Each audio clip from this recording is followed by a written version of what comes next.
Kryetari i Partisë Demokratike Sali Berisha ka rikthyer akuzat ndaj qeverisë dhe kryeministrit Edi Rama, duke deklaruar se pakënaqësia qytetare po rritet dhe se vendi, sipas tij, është në ndikimin e fortë të krimit. Në bashkëbisedimin e përjavshëm me ndjekësit në rrjetet sociale, Berisha ju referua protestave të ditëve të fundit dhe kundërshtimeve ndaj reformës territoriale, duke akuzuar qeverinë se po kërkon të centralizojë pushtetin dhe të largojë më tej shërbimet nga qytetarët. Së Shqipërisë dhe organizatës ti kriminale që quhet qeveri.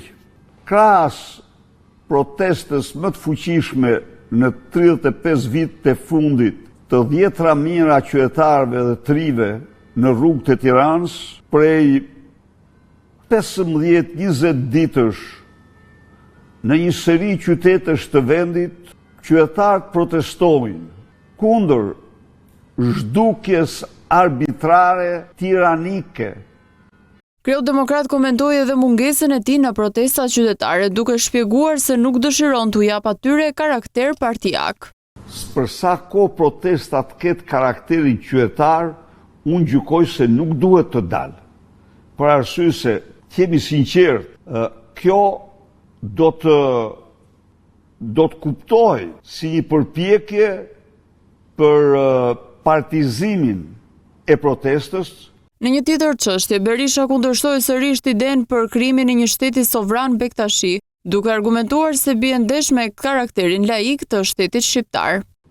Me guxim energji të madhe, protestën kundër Edi Ramës dhe narkoregjimit të tij duhet frymëzoj sot çdo shqiptar.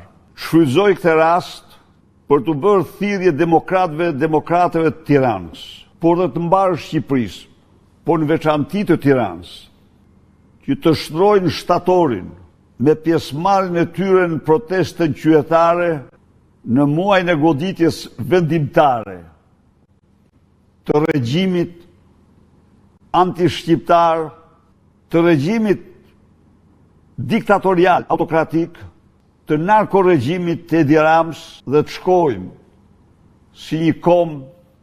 Berisha komentoi edhe ngjarjen e parandaluar në kombinat, ku policia procedoi 10 të mitur që dyshohet se po përgatiteshin për një konflikt. Ai vlerësoi ndërhyrjen e policisë, por tha se vetë ekzistenca e grupeve të tilla tregon sipas tij një nivel shqetësues kriminalizimi në shoqëri.